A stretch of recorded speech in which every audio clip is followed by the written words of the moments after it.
सूचना दर्पण news channel से किशन सोलंकी। हम अभी पहुंचे हैं ग्राम पंचायत बादीपुरा के जो वर्तमान सरपंच है श्रीमती हरप्रीत कौर और उनके जो प्रतिनिधि है मलकीत सिंह जी, वो हमारे साथ हैं। उनसे हम बातचीत करेंगे जैसे ग्राम पंचायत के मुद्दों की बात करें तो जैसे पेयजल है, शिक्षा है और रोडें हैं, विद्युतीकरण है। इन मुद्दों पे बात करेंगे जो धरातल पे है। जैसे बात करते हैं सरपंच साहब की, तो इनका जो कार्यकाल है लगभग कांग्रेस की सरकार में निकला है, और बात करें राजस्थान की तो वर्तमान में भाजपा की सरकार है। तो इन्होंने कांग्रेस की सरकार में क्या कर पाए हैं और भाजपा की सरकार में क्या कर पाए। सरपंच साहब नमस्कार। नमस्कार साहब, नमस्कार। सरपंच साहब, सबसे पहले तो आप अपना एक राजनीतिक परिचय बताइए कि राजनीति में कब से इंटरेस्टेड है। राजनीति में मेरे फादर साहब भी राजनीति में इंटरेस्टेड थे जी। फिर मैं कॉलेज लाइफ में 12 कॉलेज से मैंने बीएससी किए। बिल्कुल। तब से ही यूथ कांग्रेस में हूँ और अभी वर्तमान में यहाँ से मंडल अध्यक्ष हूँ कांग्रेस पार्टी से। जी जी, बहुत ही अच्छा कि जैसे कांग्रेस पार्टी से आप मान लो लगातार जुड़े आ रहे हैं और उसमें आपके पास अभी यूथ कांग्रेस का पद भी है यहाँ पे। फुल कांग्रेस। जी जी, बहुत ही अच्छा। तो जैसे बात करें सरपंच साहब अपने क्षेत्र की और आपकी ग्राम पंचायत बादीपुरा की, क्योंकि यहाँ की जो जनता है उन्होंने आपकी जो धर्मपत्नी है हरप्रीत कौर जी, उनको सरपंच पद पे चुना है। तो अपने यहाँ के बादीपुरा के जो ग्राम शिक्षा का स्तर कैसा है? देखो, हमारी पंचायत राजस्थान के बॉर्डर पर स्थित है, लास्ट बॉर्डर है। यहाँ से हमारी पंचायत से नेक्स्ट एमपी स्टार्ट हो जाता है। बिल्कुल। तो वैसे हमारे हाई सेकेंडरी स्कूल है, लेकिन योजनाओं का अभाव है। जो अच्छे शिक्षक हैं वो नहीं आ पाते हैं दूरी की वजह से, जो कि ज़्यादातर जो टीचर्स हैं वो बाहर के हैं। बिल्कुल। और थोड़ा सा कमी ये है कि हमारे बादीपुरा में लेडीज टीचर की कमी है। जो बच्चियां आती हैं तो मैंने 1-2 बार लिख के भी भेजा है, ऊपर भी भेजा है, लेकिन अभी तक थोड़ा सा वो अभाव रहा है। वैसे अभी वर्तमान में हमारे लास्ट गवर्नमेंट में कांग्रेस में नाहरगढ़ जो हमारा कस्बा लगता है, यहाँ पे 2 कॉलेज उन्होंने दिए हैं। दोनों ही कॉलेज स्टार्ट हो गए हैं। यहाँ पे एक ITI कॉलेज दिया है, एक बॉयज और गर्ल्स कंबाइंड कॉलेज है। तो शिक्षा का ठीक है। थोड़ा सा पानी की कमी है हमारे क्षेत्र में, जो कहीं से भी सिंचित एरिया नहीं है। और मेन समस्या पंचायतों में पेयजल की ही आती है। तो बहुत ही अच्छा सुझाव है आपका, क्योंकि मैं और भी आपके जो साथी जनप्रतिनिधि और ग्राम पंचायतें हैं उनमें भी हम गए हैं, देखा हमने, लेकिन जो पेयजल का संकट है वो बहुत ही बुरा है यहाँ का। जो धरातल में मैंने देखा है कई जगह जो टैंकरों से आप लोग जो जनप्रतिनिधि है वो पूर्ति करवा रहे हैं, फिर भी पानी की पूर्ति नहीं हो रही है। तो इसके बारे में आप क्या कहेंगे सरकार से? मेरा तो सरकार से यही अनुरोध है कि हमारे जो क्षेत्र में जो केंद्र द्वारा ERCB परियोजना जो अभी चल रही है उसमें हमारे क्षेत्र को जोड़ा जाए, ताकि हमारी मतलब समस्या का परमानेंट समाधान हो सके। क्योंकि ना तो पीने के पानी है पर्याप्त, तो ना ही सिंचाई का है। और इसी वजह से यहाँ पे अधिकांश लोग पलायन कर रहे हैं बाहर की तरफ, क्योंकि खेती अभी नुकसान का साबित हो रही है। सिंचित एरिया नहीं है इस वजह से। तो मेरा तो एक ही सुझाव है कि इस क्षेत्र को चाहे अकावत परियोजना से जोड़ा जाए, चाहे ERCB परियोजना जोड़ा जाए, ताकि समूह जो 8-10 पंचायतें हमारी लगती हैं, यहाँ पर 500-600 फीट वाटर लेवल चला गया है, जो कि आने वाले समय में बहुत ही अभी भी टैंकरों से 4 पिछले मार्च से हमने टैंकर चलाए हैं। जैसे भी हो सका हमने प्रयास किया है पेयजल में, लेकिन फिर भी पब्लिक को आकांक्षाएं ज्यादा रहती हैं। तो मेरा तो अनुरोध यही है कि, और पिछले अभी जब से ये आचार संहिता लगी है तब से तो 1 रुपया भी पंचायत में किसी प्रकार कोई किस्त नहीं है, ना ही कोई फंड आया है। तो उसकी वजह से भी हमें काफी समस्या का सामना करना पड़ रहा है। जी, जैसे सरपंच साहब बात कर रहे हैं, जैसे अभी आपने बताया कि अभी तक कोई किस्त भी नहीं आई है, न ही किसी प्रकार का ग्राम पंचायतों में फंड आया है। तो जैसे बात करें नरेगा की, नरेगा के अंदर आपने लोगों को रोजगार कितना दिया?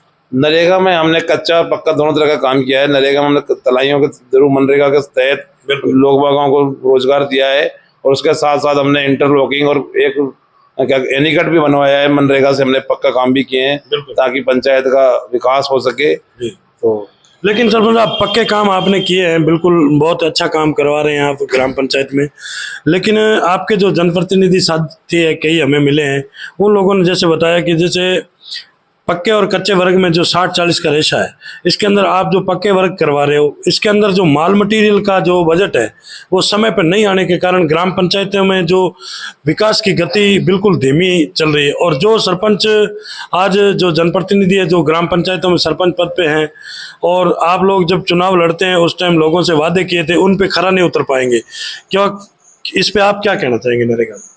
सर्वप्रथम तो हमें जो जनता ने जिस उम्मीद से हमें बनाया था उसमें एक सबसे बड़ी बाधा तो कोरोना रहा, जो हमारा 1.5-2 साल का कार्यकाल रहा, उसमें ना ही तो किसी प्रकार का बजट आ पाया और बिल्कुल जैसे मान लो आना जाना बिल्कुल बंद था। तो वो 1.5-2 साल का जो कार्यकाल रहा, एक तो वो हमारे लिए लॉस का काम रहा।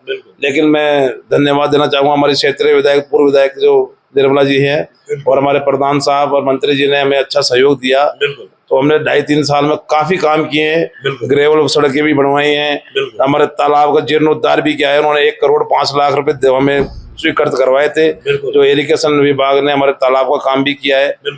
तो सरकार से अच्छा सपोर्ट मिला इस 2-2.5 साल में। तो हमने प्रयास किया अब, लेकिन जो पब्लिक की उम्मीदें थी तो हमने नरेगा से काम किया। बस दिक्कत ये रही कि वो पेमेंट समय पे आ जाता तो हम और अधिक काम कराते हैं नरेगा में। तो 2-2 साल 1.5-1.5 साल तक पेमेंट नहीं आता है, तो उस वजह से फिर वो काम कराने में थोड़ी दिक्कत आती है। जितनी हमारी क्षमता है उस अनुरूप काम किया है। तो यही रहा। बहुत ही अच्छा।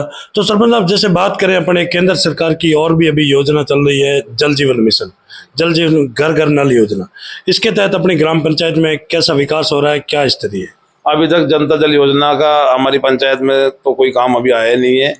वो उन्होंने जो सिस्टम बनाया है पंचायत वाइज, तो उस पंचायत में अभी हमारा हमने 2-4 बार लिख के भी दिया है, लेकिन वो 5-5, 6-6 पंचायतों को ले रहे हैं। तो उसमें हमारा भी अगले चरण में नंबर बता रहे हैं। तो अगर ये सभी जगह अगर एक साथ काम शुरू हो जाता तो हमारे भी फायदा रहता, हमारी पंचायत वालों को भी समय से नल वगैरह सब सुविधा मिलती। तो मैं तो यही कहूंगा कि जो केंद्र की जो योजना है वो सभी पंचायतों में एक साथ शुरू हो, ताकि हमारा भी, अब वो आजकल ऑनलाइन सिस्टम है, ऑनलाइन में वो कहते हैं जब आपका नंबर ऊपर से आएगा तभी बजट आएगा। तो हमने काफी प्रयास किए, लेकिन उसमें हमारा अभी जनता जल योजना में फायदा नहीं मिल पाया। बहुत ही अच्छा। तो सरपंच साहब जैसे बात की अपने अभी आपके बादीपुरा ग्राम पंचायत की और क्षेत्र की, इसके अंदर जैसे मेन तो समस्या पेयजल की है ही है, वो तो घोर संकट है पेयजल का। इसके अलावा और अपनी ग्राम पंचायत में कोई मेजर समस्या जो काम आज दिन तक नहीं हो रहा है, ऐसी कोई मेजर समस्या है कोई? पेयजल के साथ साथ सबसे बड़ी समस्या है कि हमारे यहाँ पर ज्यादातर वन विभाग का एरिया लगता है जी। अब वो जो गांव हमारे यहाँ बसे हुए हैं वो रेंज वाले वन विभाग वाले कहते हैं हमारी भूमि है, और जो गांव पुराने बसे हैं वो राजस्व गांव हैं। तो उन गांवों में हमें पट्टे जारी करने में थोड़ी समस्या आती है। तो थोड़ा सा तालमेल की सरकार, हमने काफी प्रयास किए भी वन विभाग से कह के गाँव राजस्व गाँव है, लेकिन थोड़ा सा वन विभाग की तरफ से थोड़ा सा ये हमें समस्या का सामना करना पड़ा। तो पट्टे जारी करने में भी हमें दिक्कत आई। और दूसरी सर समस्या ये है कि जो भी योजना है टेल क्षेत्र में तो बहुत कम मिल पाती है। जो भी सरकार द्वारा जो जन कल्याणकारी योजना है वो धरातल तक नहीं पहुंच रही है। नहीं पहुंच रही है, लेकिन वो कहने का मतलब यूं कि बजट फुल नहीं मिल पाता। अब वहाँ बचा खुचा बजट आता है। अब किस्तें भी समय से नहीं आ रही, कम से कम 3-4 किस्तें हमारी ड्यू हैं। समय से अगर किस्तें भी आती रहे तो उससे काफी वो रहता है। बहुत ही अच्छा। तो सरपंच साहब आप एक कांग्रेस के कट्टर कार्यकर्ता हैं और जुड़े हुए हैं राजनीति में लंबे समय से। तो जैसे बात करें अपने एक माननीय मोदी जी हमारे देश के प्रधानमंत्री है और तीसरी बार हैट्रिक मारी उन्होंने। अब क्यों उनका एक सपना था कि देश को भ्रष्टाचार मुक्त बनाना है। आपको क्या लग रहा है, भ्रष्टाचार बढ़ रहा है या कम हो रहा है?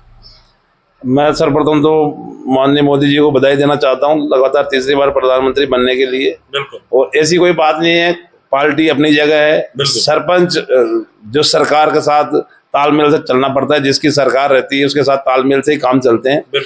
तो पार्टी पॉलिटिक्स को एक तरफ रख के जब सरपंच का काम बात आती है तो हम चाहते हैं कि सरकार साथ तालमेल से चले, सरकार भी हमारे पंचायत में भी ध्यान दे। तो हमसे भी जो उम्मीद करती है हम बिल्कुल सरकार के साथ हैं। तो हम यही चाहेंगे कि जितना ज्यादा पब्लिक का विकास होना चाहिए, सरकार कोई भी हो, तो हम तो पब्लिक ने हमें बनाया है, क्योंकि सरपंच किसी पार्टी से नहीं बनता, सरपंच बिना पार्टी होता है। तो हम तो यही चाहेंगे कि पार्टी पॉलिटिक्स का जब काम आता है वो एक अलग चीज है। तो लेकिन नॉर्मली हम जब जनता के लिए तो मैं यही कहूंगा कि हम जो भी सरकार है हम बिल्कुल उस एक कदम से कदम मिला के चलने को तैयार हैं। हमारे तो लोकल जो जनता है उसका विकास होना चाहिए। बहुत ही अच्छा। एक जैसे अभी सरपंच साहब ने सुझाव दिया है कि आज जनप्रतिनिधि कोई भी है, आज सरपंच पद की बात करें तो एक धरातल से पहली कड़ी है चुनाव की, राजनीति की और पंचायती राज की। तो इसके अंदर क्या है, जैसे कई जगह जनप्रतिनिधियों के साथ भी मतभेद किया जाता है कि आज यहाँ कांग्रेस की, ये कांग्रेस के हैं तो भाजपा वाले मतभेद करते हैं, भाजपा के हैं तो कांग्रेस वाले मत। ऐसा नहीं होना चाहिए। इनका मानना यह है कि सरपंच की कोई पार्टी नहीं होती। धरातल से जनता, आज बड़े लेवल के जो भी प्रधान, एमएलए, एमपी, जिला परिषद, यहाँ तक के जो राजनेता है, मंत्रियों तक के, उनको यहाँ से धरातल की जनता चुन के भेजती है। लेकिन एक जनप्रतिनिधि के पीछे किसी के साथ भेदभाव नहीं करना चाहिए। तो बहुत ही अच्छा सुझाव है, क्योंकि सरपंच साहब ने एक बढ़िया सुझाव दिया है कि इसके अंदर जनता और ग्राम पंचायत को लॉस नहीं होता है। तो ये थी हमारी खास मुलाकात मलकीत सिंह जी से, और सूचना दर्पण न्यूज के अंदर जो इन्होंने हमें समय दिया इसके लिए बहुत बहुत धन्यवाद सर। धन्यवाद सब, धन्यवाद।